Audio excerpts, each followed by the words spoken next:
Good morning, everyone, and welcome to Common Hour.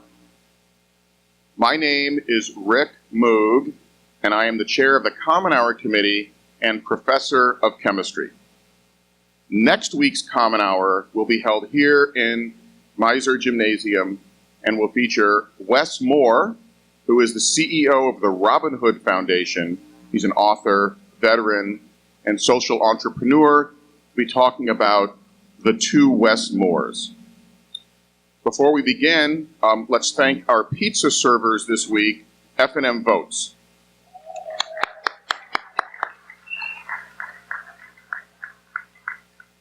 F&M Votes is a nonpartisan coalition of Franklin and Marshall College students, faculty, and professional staff engaged in voter registration, education, and motivational activities.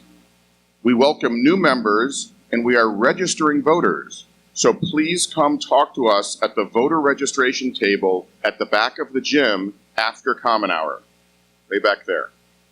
The deadline to register to vote in Pennsylvania is October 9. The other thing I want to mention is that the Common Hour Committee is now accepting proposals for the spring 2019 Common Hour schedule. Information about how to submit a proposal is on the Common Hour page on the F&M website. Our deadline for full consideration of proposals for spring of 2019 is Thursday, October 11th. As is our custom, there will be a question and answer period at the end of this presentation. Please plan to stay until the end of the question and answer period, and as always, Common Hour will end promptly by 12:30. When we have the question and answer period, it's open to members of the F&M community. We have one microphone up here in the middle. If you are interested in asking a question, please come up here and form a line so that our presenter has a sense of how many questions there are. We give first priority to students, so we'll be asking students to come forward first. And when you ask your question, please state your name, year, and or affiliation with the college.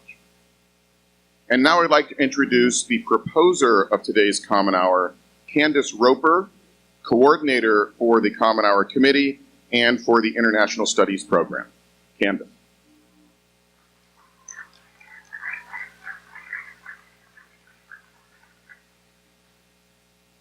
Hi, everybody.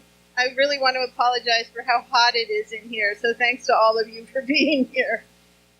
My name is Candace Roper, and I'm the coordinator of the Common Hour and of the International Studies program here at Franklin and Marshall College. This is the first time I've ever proposed a Common Hour, and I'm really excited to introduce our speaker. Last fall, when I asked Berwood Yost if he might be interested in giving a Common Hour talk on polling for the upcoming midterm elections, we knew this year's elections would be really interesting, but little did anyone know how really interesting they would be. As the midterms approached, I'd like to quote from an essay written by George Orwell in 1945 entitled "Freedom in the Park." It seems particularly relevant. Orwell wrote, "The point is that the relative freedom which we enjoy depends on public opinion. The law is no protection. Governments make laws, but whether they are carried out and how the police behave depends on the general temper in the country. If large numbers of people are interested in freedom of speech, there will be freedom of speech, even if the law forbids it. If public opinion is sluggish, inconvenient minorities will be persecuted, even if laws exist to protect them." I propose Berwood Yost as a speaker because I think he and his work here are one of the many assets that make F&M unique and that connect the college to the larger Lancaster and national community. Berwood has several roles at Franklin and Marshall. He is the director of the Floyd Institute Center for Opinion Research and the director of the Floyd Institute for Public Policy. He is the co-director and head methodologist for the Franklin and Marshall College Poll, which tracks public attitudes toward public policy issues and political campaigns. He also regularly teaches political research for the government department. His scholarship is multidisciplinary and has appeared in journals that include the fields of criminology, human rights, political science, psychology, and public health. Over the past 7 years, I have had the opportunity to interact with Berwood's work in my role as a school board member in the school district of Lancaster. To comply with federal and state mandated programs for public school districts, the School District of Lancaster contracts with the Center for Opinion Research to collect data and conduct surveys about our district students and programs. Berwood and his center colleague Kelly Fry present their survey results and data regularly in our public school board meetings on such topics as graduation rates, school climate, drug and alcohol use, parent, staff, and student perceptions of the school district, the board, and the administration, and a variety of other topics. The expertise and insight they offer is invaluable and helps us to make important decisions about initiatives and programs in our school district, which serves 11,000 students and currently has an annual budget of almost $220 million. In addition to his involvement with the School District of Lancaster, Berwood and his team currently guide the evaluation strategies of the United Way of Lancaster as they attempt to reimagine social service delivery in Lancaster County. This is a result, in part, of the white paper he co-authored with Professor Antonio Collari in 2015, which redefined the conversation about economic growth and poverty alleviation in our community. And now, please help me welcome Berwood Yost.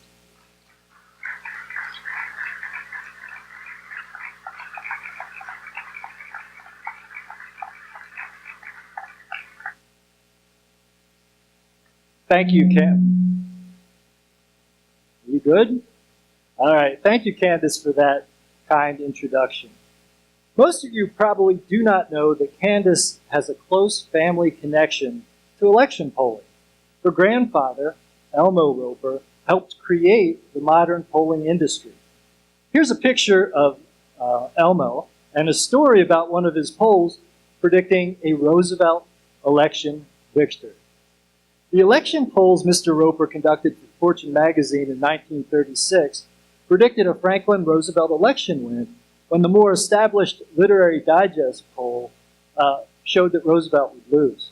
Elmo Roper's polls, along with the polls conducted by that guy, George Gallup, who you've probably heard of, proved that the use of small, randomly selected samples of adults could offer insights into Americans' collective attitudes, beliefs, and behaviors.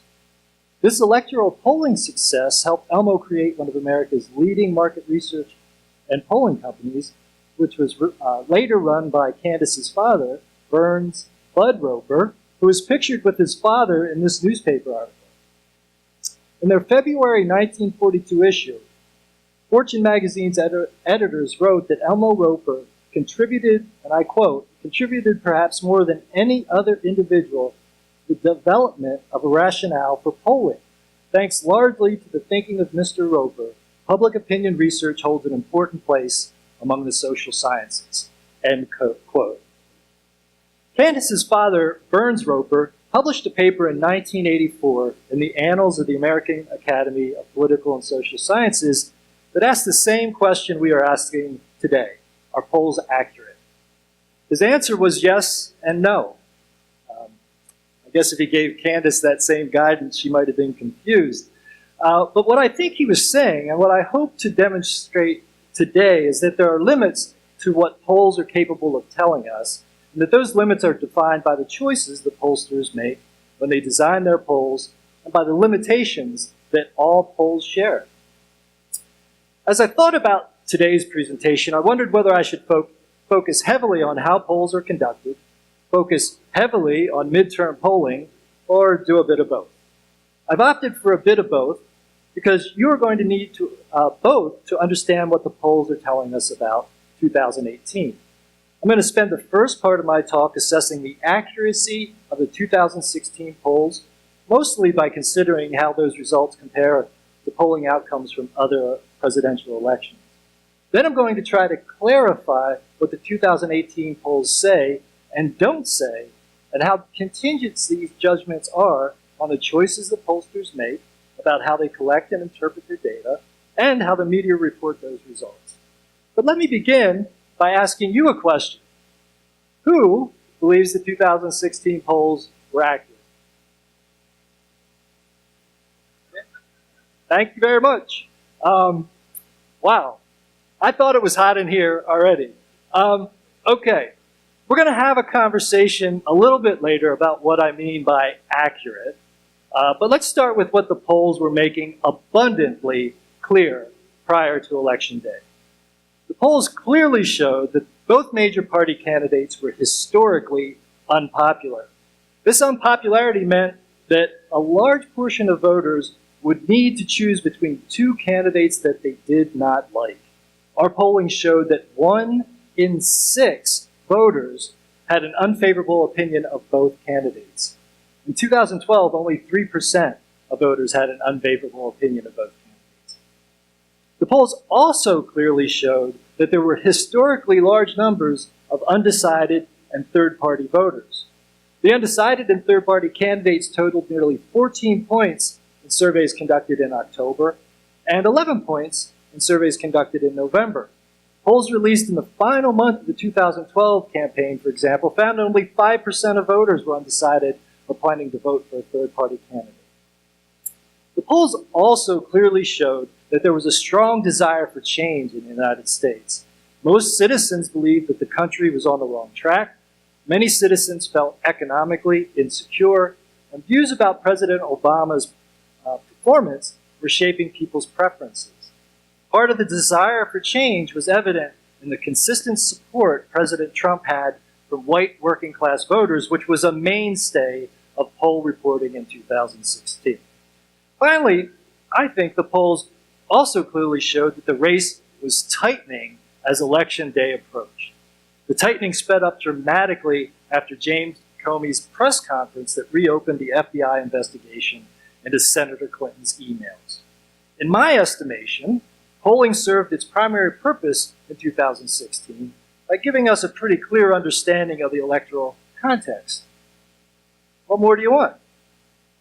Well, I doubt those of you who believe that the 2016 polls were wrong were thinking about any of these benefits. You're probably saying, who cares about the electoral context?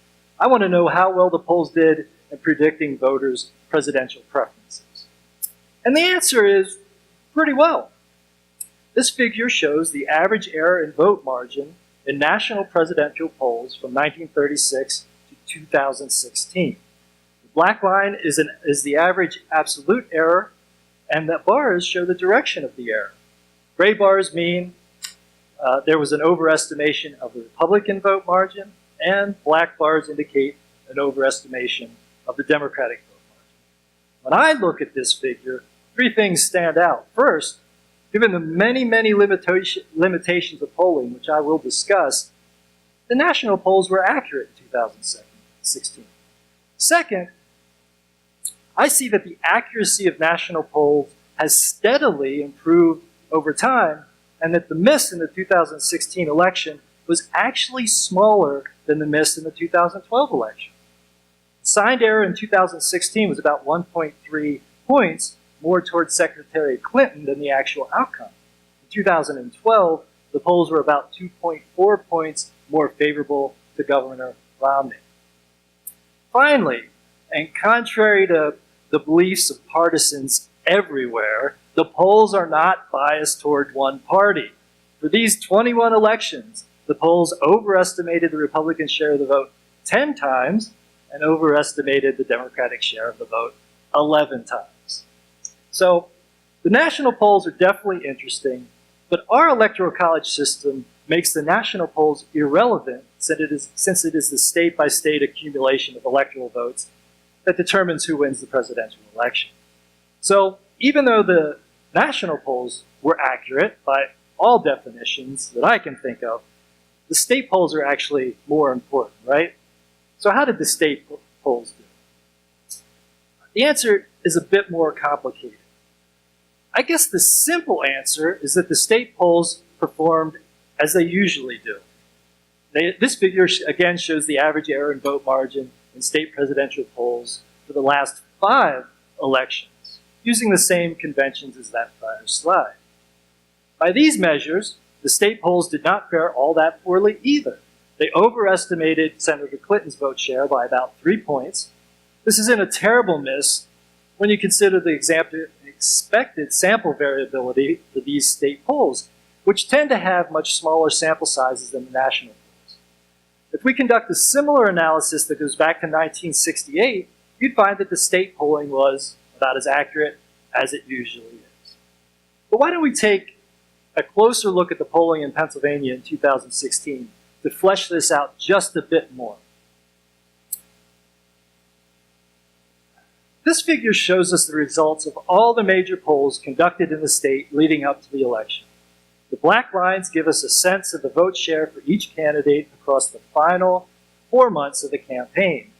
This image shows, first, how voter preferences ebbed and flowed throughout the campaign. Second, you'll see that very few polls ever showed Senator Clinton to get more than 50% of the vote. And after the Comey letter was released, that's signified by the red dotted vertical line, the tightening of the race really picked up. In fact, soon after Comey's announcement, Senator Clinton's vote share started to decline at the same time President Trump's started to increase. I think this is an important and telling data point. The race was getting tighter, as we should have expected. Republican voters were moving toward Trump, which is completely normal. What is less normal is that Senator Clinton's share of the vote started to decline. So while candidate Trump was gaining voters, Senator Clinton was losing them. This dual movement should have made us all a bit more careful about what the final results might look like, because there was definitely change afoot. Still, even with all this movement, the averages in the final week showed Clinton's expected vote share in Pennsylvania at 47%, which is about what she got, and Trump's expected vote share at 44%. So what do we think happened? Well, we know from several post-election surveys that two important changes happened during the last week of the election that tilted the race to President Trump. First, about 1 in 7 voters made their final vote choice during the last week of the campaign, and President Trump won these voters by 20 points. Second, there was a sizable number of people who were planning to vote who did not. The poll respondents who ended up not participating supported Senator Clinton over President Trump by 20 points. You combine these two factors and you see the kind of patterns in the polling data that are demonstrated here, which led to a narrow victory in this state for President Trump. The changes within the electorate that took place during the final week of the campaign suggests to me that the polls were largely correct in Pennsylvania. Senator Clinton probably was leading in the state when most of the polls were conducted, but a considerable share of late deciding voters broke away from her. Polls could only capture this movement if they were conducted up to and through Election Day. Our polling, for instance, was over the day that James Comey held his press conference. Talk about bad timing, huh? Polls can only be accurate when voters can accurately know and report their voting intentions. The 2016 election was one of those instances when a sizable portions couldn't do that.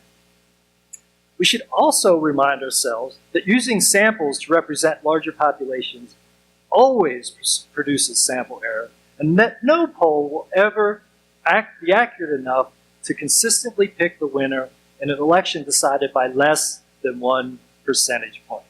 The truth of the 2016 election is that Donald Trump won the presidency because he won Wisconsin, Michigan, and Pennsylvania by a total of 78,000 votes out of nearly 14 million cast. That's less than 0.5%.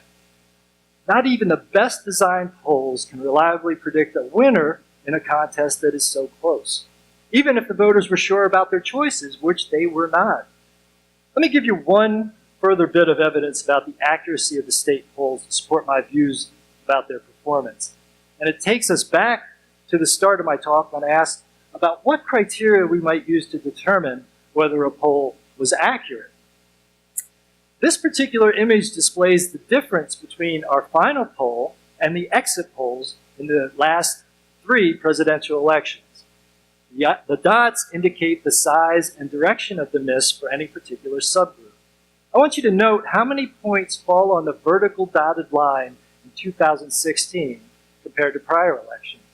That dotted line means our estimate for the size of that subgroup was the same as the estimate produced by the exit poll that year.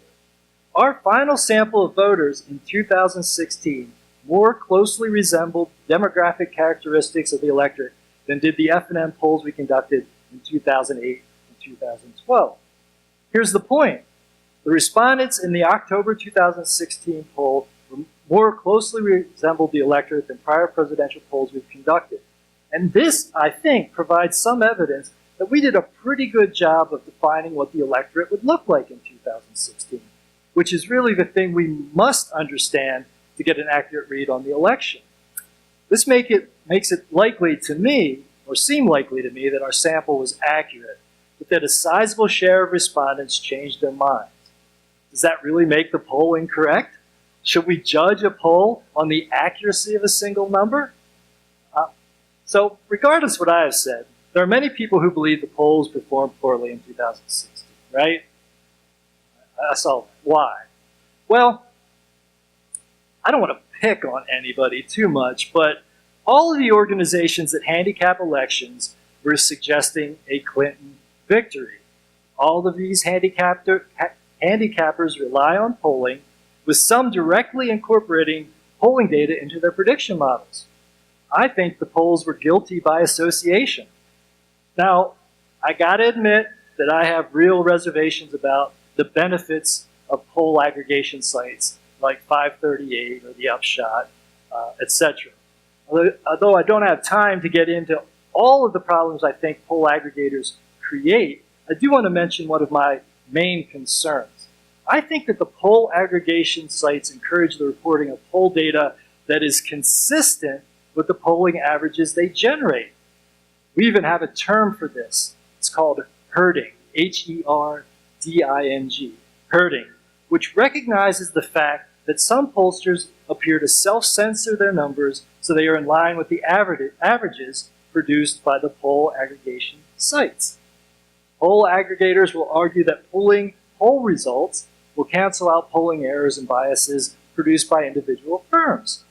That could be true, but even if a few firms are encouraged to adjust their numbers to be more in line with the averages of the moment, the variability of the polls will be reduced, and a less accurate assessment of the election, particularly the uncertainty of the outcome, will result.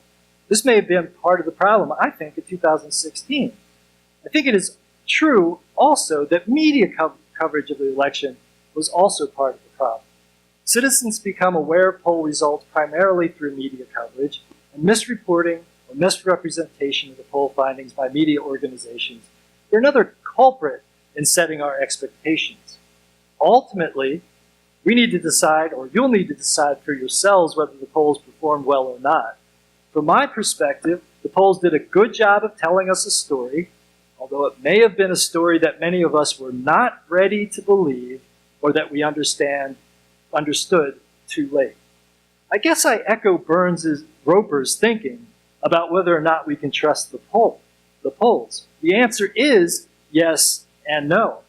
By yes, I mean that the science of polling has proven itself time and time again. In the long run, polling has more often advanced our understanding than misled us, I think including in 2016. When I say no, I'm saying that some individual polls may not be precisely accurate, that some samples may be too small or too biased, or that a poll result can be misinterpreted or misunderstood. If there is one thing that we should take away from 16, it is that we should be more circumspect about making predictions when the data we produce shows a large number of unusual indicators, and when a sizable share of voters themselves are not sure about what they intend to do. So that's enough about 2016. What are the polls telling us about 2018? I am going to look at 3 polling indicators that are generally useful for helping us understand how the midterm elections will go. One of these indicators tells us whether one party's voters is more interested and excited to vote than another. The The second tells us which party's candidate the respondent plans to vote for in their local congressional race. And the third tells us whether voters believe the president is doing a good job.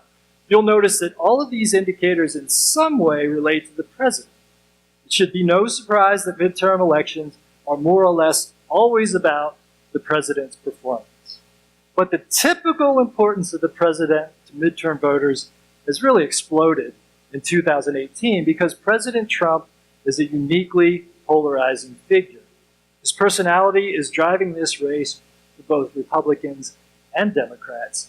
You're going to see this theme echoed throughout all of the indicators I'm going to discuss. If there is any one thing that the polls are telling us, it is that the basis for understanding the outcomes largely lies with understanding voters' attitudes toward the current president. So let me talk about partisan interest first. Voter interest is how pollsters measure expected turnout. In some sense, every election is about turnout. Which party can do a better job of turning out its supporters on election day? One of the issues that Senator Clinton had in 2016, for instance, was that turnout among African Americans, a traditional Democratic constituency, was about 7% lower in 2016 than 2012. Turnout becomes especially critical in midterm elections because, as this slide shows, turnout during midterm or off-year elections is much lower than it is during presidential elections. In the great Democratic wipeout of 2010, only about 40% of eligible voters, adults, voted in the state. Lower turnout definitely tends to favor Republican candidates. Our latest poll in Pennsylvania finds that more than half of the state's voters are very interested in the 2008 midterm elections. 60% of Democrats say they are very interested, compared to half of Republicans and a third of independents. So right now, Democrats are much more interested and motivated to vote than are Republicans. The next indicator is the generic ballot question, which asks voters about which party's candidate they prefer for their local congressional race. As you can see from this slide created by the guys at 538, there is a strong relationship between the margin on the generic ballot and the size of the midterm vote. In this instance, generic ballot, its share of the midterm vote is based on Democratic performance. The simple relationship suggests that a large advantage on the generic ballot relates to a large advantage in vote share. Who has the generic ballot advantage right now? At the end of August, Democrats appear to have roughly an 8-point advantage on the generic ballot question, which, because of the way House districts are drawn, gives them a slight advantage, but might not be quite enough to take the seats they need to control the House. Preference for the Democratic congressional candidate in this slide is represented by the blue dots, and preference for the Republican by the red. But I have to say, I'm not completely sure the data from the combined polls tells us the entire story of the election. If you'll bear with me, I'd like to take a few minutes to talk about some of the choices that pollsters make that can affect the survey's results. In the next few minutes, I'm going to try to show you how those very choices produce differences that are sizable and important to understand, and how these differences are largely erased when we combine them into a single score. So, for this image, I show the results of the generic ballot question for 4 different polling organizations. I've chosen these organizations because each uses somewhat different polling methods, and consequently, each of them tells us something different about the election. I'm going to describe the differences in the methods in a second, but first, let me talk about what each pollster seems to be saying. The Ppp poll, I'm going from left to right, the Ppp poll shows us that Democrats have about an 8-point advantage. Quinnipiac shows that the Democrats have about an 11-point advantage, but maybe that gap is narrow. Rasmussen produces the smallest Democratic advantage at about 5 points, and it also suggests that the Republicans are getting closer. Finally, the YouGov economist surveys shows an advantage, a Democratic advantage of about 6 points, with that advantage basically being the same over the year as more voters made up their minds. I should probably point out, too, that the YouGov economist surveys represent about 1/3 of the data points in that last slide.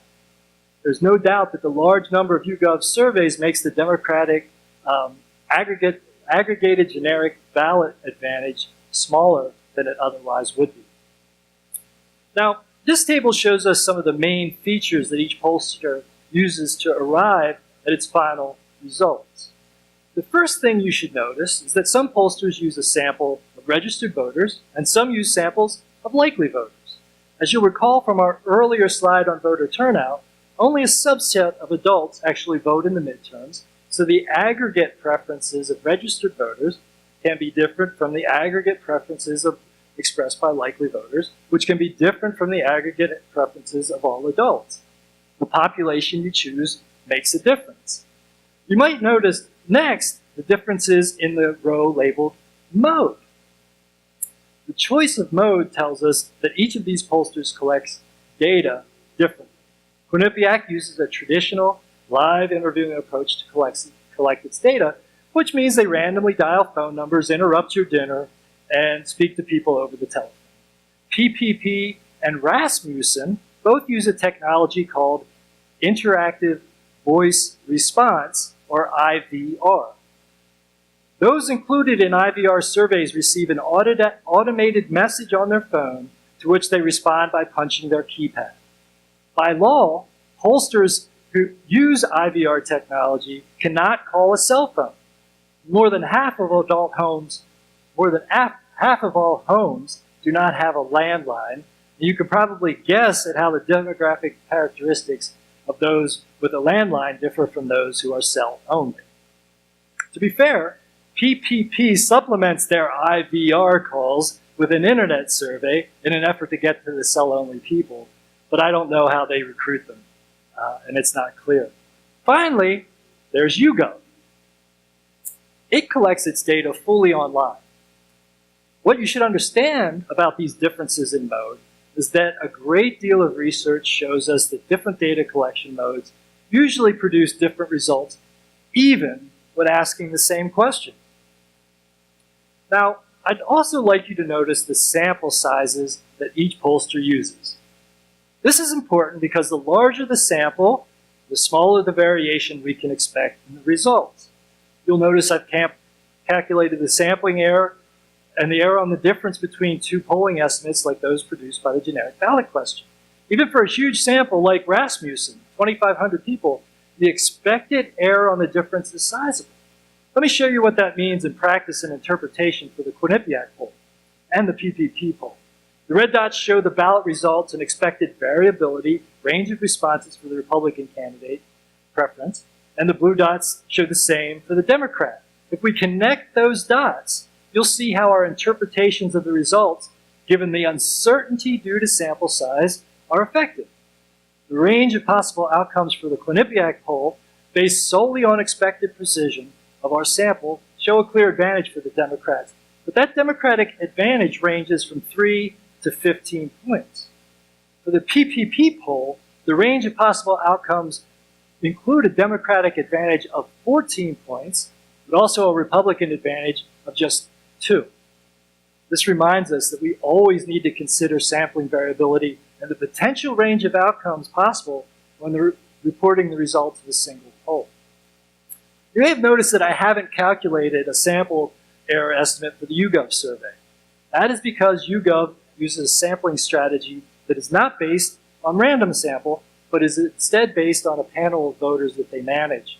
That means traditional calculations for sample error don't work for these surveys. So we don't really have an estimate using traditional means of judging their accuracy. One other bit of information worth considering is how these organizations ask the generic ballot question. It turns out that the wording of the generic ballot is not at all generic because each pollster asks the question differently. Quinnipiac stands out here because it asks those who are undecided if they have a preference, which, not surprisingly, produces the lowest number of undecided voters of all of these pollsters. YouGov has the highest proportion of undecided voters, which is exactly what you'd expect because they offer the respondents the choice to say, I don't know. Which of these approaches is better? Pushing people for a response or allowing them to say they don't know? There's no real definitive answer to that question. All right. So why have I taken the past few minutes in this heat, I am sweating, to talk about these differences in polling methodology? Well, I need you to understand two things. First, I think it's essential you understand the finer points of how a poll is conducted before you celebrate Trump's coming demise or cheer his continued greatness. Second, I hope pointing out these methodological differences makes you think more carefully about how to look at the results of the poll aggregators. When poll aggregation started in the early 2000s, it was on relatively solid ground. It was theoretically possible to combine repeated samples from voter surveys to arrive at an average score because just about everybody was using the same methodology, a random digit dialing telephone survey. It was reasonable to assume that the polls were representing the same theoretical population. Given the different approaches that we just talked about, I'm not sure that assumption holds anymore. So, okay, enough methodology, which is my favorite thing to talk about. Let's talk about the president, which is his favorite thing to talk about. How do voters evaluate his performance, and how much will it matter? So the president's job approval ratings are clearly underwater at the moment. Green dots are positive approval ratings, and the red dots are negative disapproval ratings. I'll remind you that all of the same differences in polling methods apply to the presidential approval ratings as apply to the generic ballot question. So we need to be careful about what we say. Still, I'm willing to make a few generalizations. The main takeaway for me is that more voters disapprove than approve of the job the president is doing. At the end of August, his approval rating was about 42%, and his disapproval rating nationally was 54%. Of course, the president's approval rating matters during the midterms. You can see here the relationship between presidential approval and House seats won or lost. I know what every one of you is doing right now. I saw Fred Owens dive towards the screen. You're trying to locate President Trump's current approval rating so you can see, so you get some sense of the number of seats that we lost or gained. So let me help you with that. You can see that President Trump's approval rating is historically low, and that those kinds of ratings typically translate into large losses. If the elections were this week, you might expect a 40-seat loss for the president's party. But, again, we need to be careful, because there's a lot of variability around the expected outcome, as illustrated by this gray area surrounding our line of fit. Taking this variability into account, we might expect a loss in the low 20s or in the upper 50s, given the president's current job approval ratings. I think the Democrats clearly have an advantage based on the expectations created by the historic relationship between presidential approval and seats lost by the governing party. But the advantage on the low end may not be enough for Democrats to win the House, if you're just looking at this data.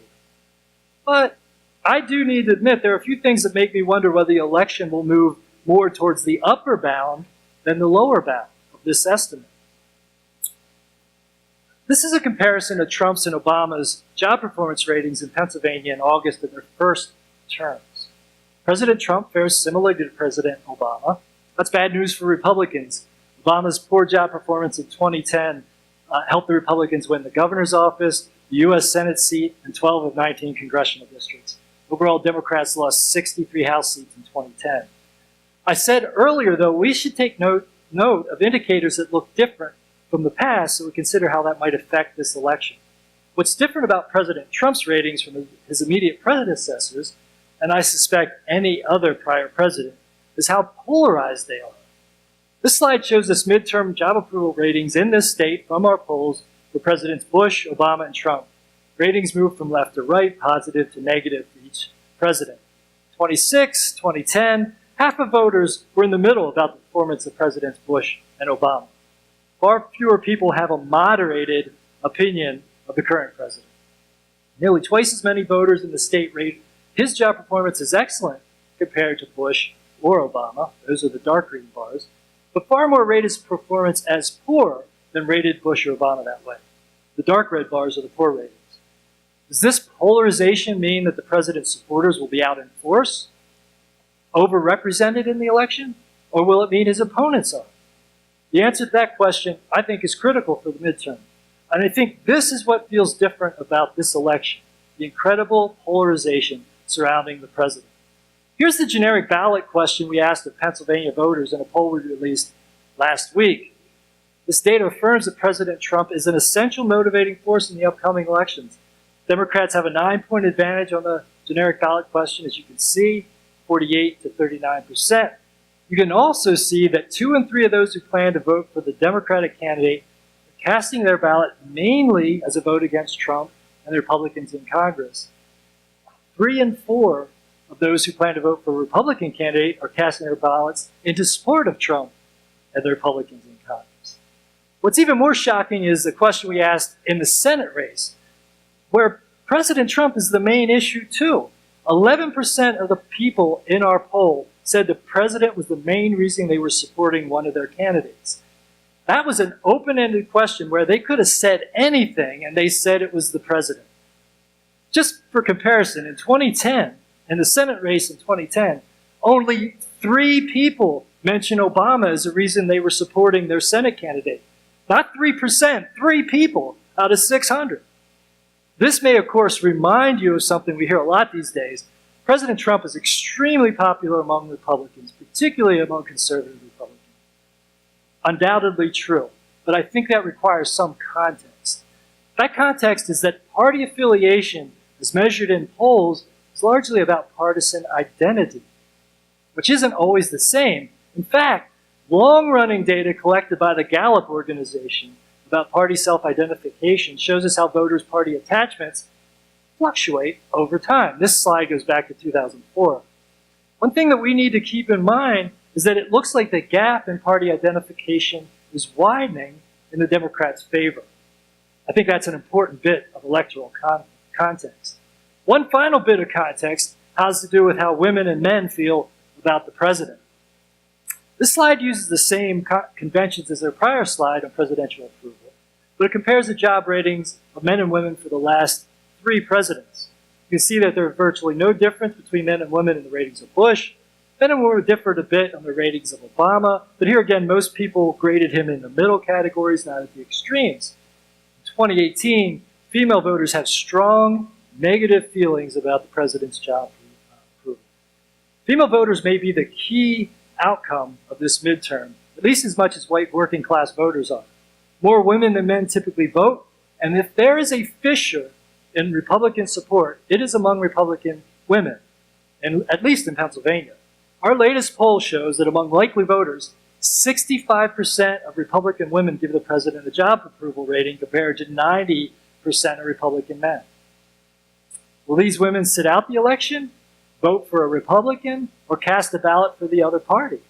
Right now, 1 in 10 of them are voting for a Republican, compared to only 2% of men. So that could be important. So let me wrap this up before I pass out. What are the polls telling us? Well, I think the polls are showing us that the election is largely about voters' evaluations of President Trump, which are highly polarized. Democrats have a clear advantage in enthusiasm. Democrats have a clear advantage in the generic ballot. President Trump's job approval ratings are sufficiently low to jeopardize Republican control of the House. And one other thing I might add, perhaps female voters are going to be a decisive factor in the final outcome. I think they will. Democrats need to net about 23 House seats to win a majority. Recent data suggests that at the moment there are about 100 competitive House seats, with 12 Democrats and 90 Republicans defending those seats. If we think about January, 8 months ago, 21 Democrats and 62 Republicans were in competitive races. So the competitive playing field has definitely moved toward the Democrats, and the polling supports those moves. The U.S. Senate will be more difficult for Democrats to capture since they're defending more seats, 23 to 9, with 2 independents. So no one is quite sure whether a blue wave is coming. Most people agree that the Democrats have an advantage among voters, but that certain structural features such as the way House districts are drawn and the way states holding Senate elections might serve as a Republican flood wall. It is also true that no one is quite sure what the final Trump effect is going to be. But I will say this. In 2016, many of us thought that candidate Trump's personality would help Democrats defy what was a favorable Republican environment. Most people thought that the normal political rules would not apply in 2016 because of the Trump candidacy. But in the end, those rules actually held. In 2018, we are trying to factor in the Trump effect and how much we should rely on the normal rules of politics to guide our thinking. I guess we'll know soon. So let's take some questions. Thanks for your attention.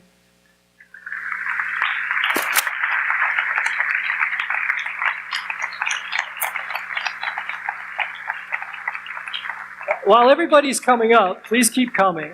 I would just like to say that the Center for Opinion Research is looking for student employees.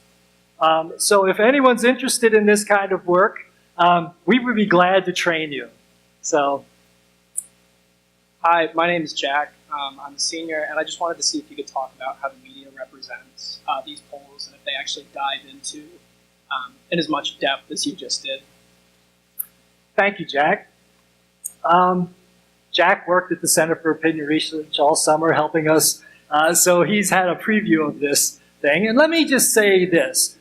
There is no doubt that the media outlet you use affects your perception of this race. And that's not surprising because the media cover things differently. Let me just give you a quick example.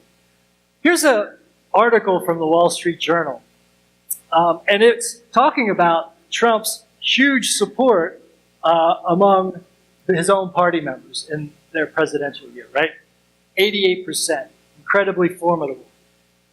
But if we look at the way, say, the NBC News covered that same poll, which they share with the Wall Street Journal, you're going to see that those numbers, strong approve versus somewhat approve, still 88% support him, but that's kind of a different number, isn't it?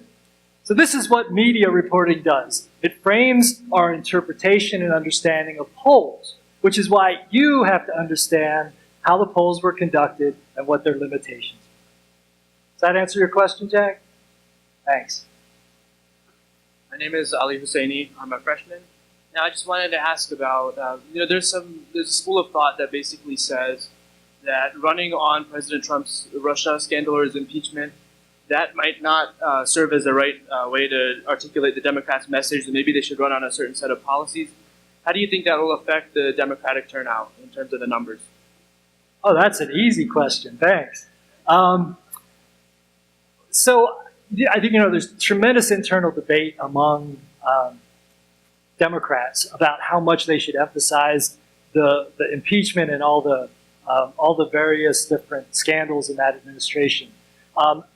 I think the real concern is, does that motivate his base to come out and vote? And so I think, I haven't done any polling on that. I don't know how people are going to respond to that. Democratic consultants are going to have to tell you which works best. But my view from, say, the race that they won in Western PA, the kind of seat that they want to pick up in other places, is that they kept the race local. Of course, they understood and interpreted the national context. They used that to their advantage, but they talked about the issues locally that people cared about. That seemed to be a winning strategy in that race.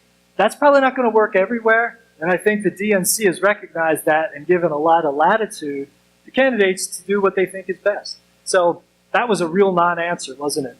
But I think it depends. That is the answer. Sure. Hi, my name is Chris House-Smith. I'm a senior and I'm a Gov major. And my question is, so a couple of days ago, Lancaster newspaper published an opinion, or is a piece about the Franklin and Marshall poll, and noted that several districts are solidly Republican, several are solidly Democrat, and then a bunch of rest are a toss-up. So my question is, I assume that the Franklin Marshall poll didn't poll in all of those districts, and I'm wondering, where did that conjecture come from, and so what sort of methods do you use to make assumptions about how a race is going to turn out without a poll? Good question. I don't know where, I didn't see that article, so I don't know what they were using to make that judgment, except perhaps saying that the generic ballot question showing a Democratic lead might translate into some of these places favorably if you look at the demographics. We haven't pulled in any congressional districts yet. We are going to do that in the coming weeks. We'd like to get into 2 very competitive districts around Philadelphia, the 1st and the 7th. I'm working on that stuff with my colleagues, Matt Skousen, Stephen Medvick. We're paying close attention to those races. So we'll have some data for you soon. Check in with our website, but we don't have them right now. As for how you come up with how things are going if you don't do a poll, yeah, I guess you just kind of ask people, but you really run the risk of not getting a representative viewpoint or perspective about what's happening in the race if you're only talking to people who are really active, which many people aren't. There's going to be a lot of people who come out to vote who aren't activists. We have to remember that. Thank you. Hi, I'm Chad. I'm a math and government double major. So is this blue wave that you're predicting going to be a liberal wave? Oh, I didn't predict the blue wave. Blue wave. See, this is what happens when the media interprets your comments. Look, I don't think there's any doubt that the animosity towards the Trump administration and its behavior among liberals, among Democrats, is huge, and it's been driving a tremendous swing. One thing we can do besides looking at polling is look at other evidence, which we should do, right? Polls have their own limitations. Actually, this is a good way to think about polls, right? Any way we collect data has limitations, right? Things that it doesn't do well. So we could look at other things like special elections that have happened since the 2016 race. In those races, we've seen a tremendous swing in terms towards the Democratic candidates.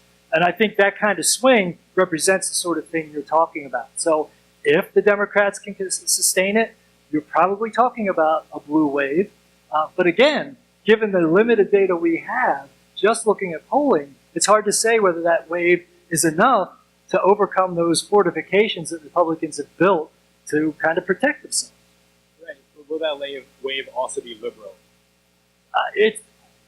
Look, liberal candidates have done so-so, right? A couple have won, a couple have lost. It depends on the district.